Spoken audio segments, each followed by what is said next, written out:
Okay, I meant to make this video a little sooner, but we'll do the little sound check real quick from the exhaust. So yeah, it's getting kind of blue. The headers are getting a little blue. I can't really show them right now, unfortunately. There's not enough light in here, but I'll at least turn it on real quick.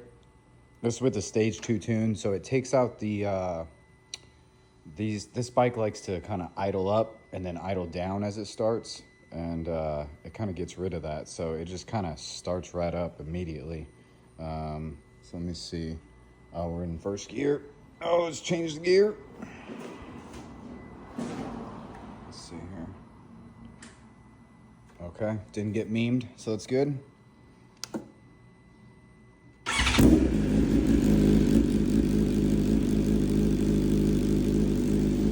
Definitely sounds a lot better.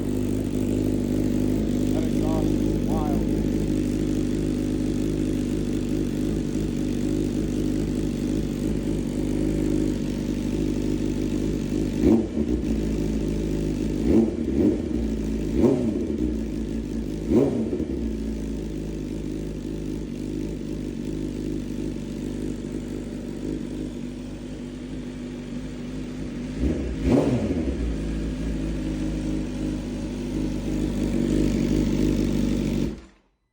So yeah, that's pretty much the end of that little project. Now we're on to the carbon fiber, and we'll see what happens from there.